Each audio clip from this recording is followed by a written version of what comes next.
Hello again. Today we are going to learn how to round numbers to the nearest thousand. And we're going to start by reviewing how to round numbers to the nearest 10. The first thing you need to know when you're rounding a number is what are your options? And an easy way to figure out your options when you're rounding to the nearest 10 is to make your T-chart, label your ones and your tens, and then take a look at your tens place right here.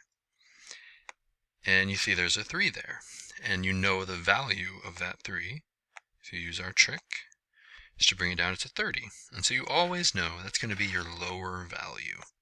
It's like this. And the way to find your upper range, the one that goes over here, is just add 10 more. If you're not quite sure how many more is next, just count by 10. 0, 10, 20, 30, and next is 40. Now, to figure out which one of these is our right answer for rounding the nearest 10, we need to take a look in our ones place, right here.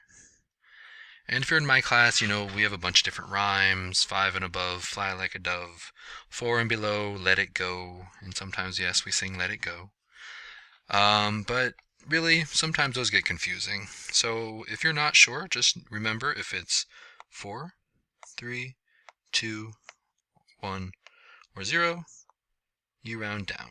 If that one of those numbers is in the ones place, we round down.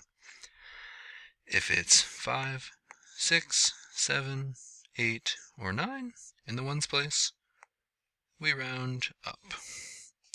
And so since we have a 7 here, we know that our answer is 40. 37 rounded to the nearest 10 is 40. Okay? So let's try rounding to the nearest 100 next. Get a nice 3-digit number, like 345. The process is exactly the same, it's just we moved all our place values over one.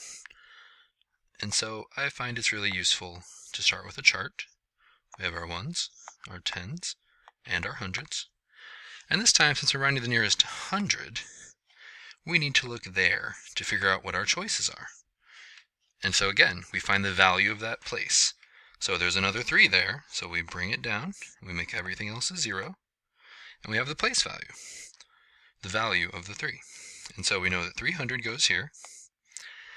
And since we're rounding the nearest 100, now instead of counting by tens to figure out this value, we know we're going to count by 100s. And it's the same thing. It's 100, 200, 300. Next comes 400. Okay.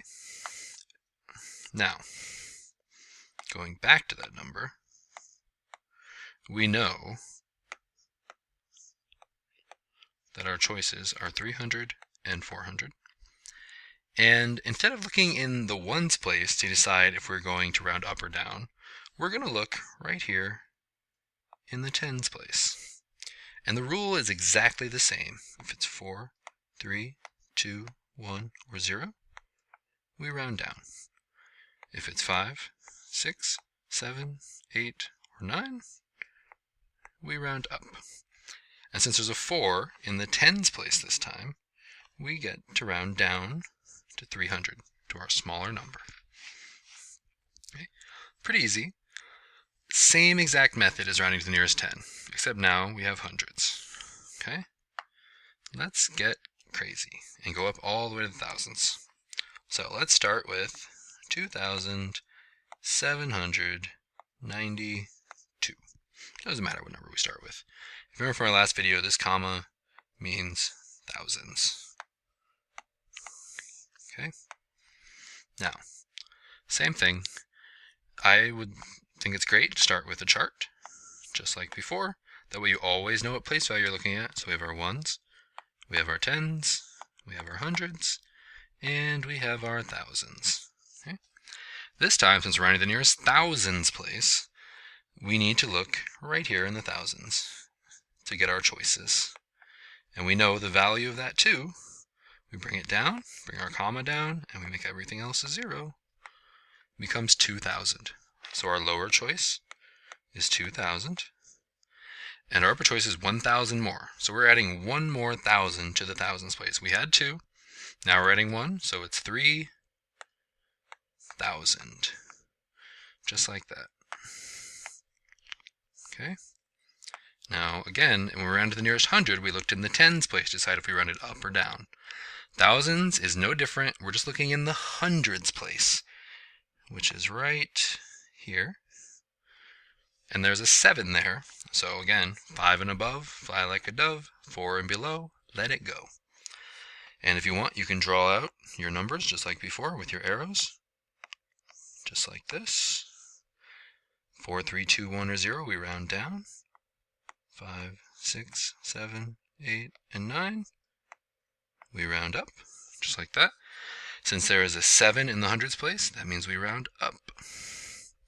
Okay. All right.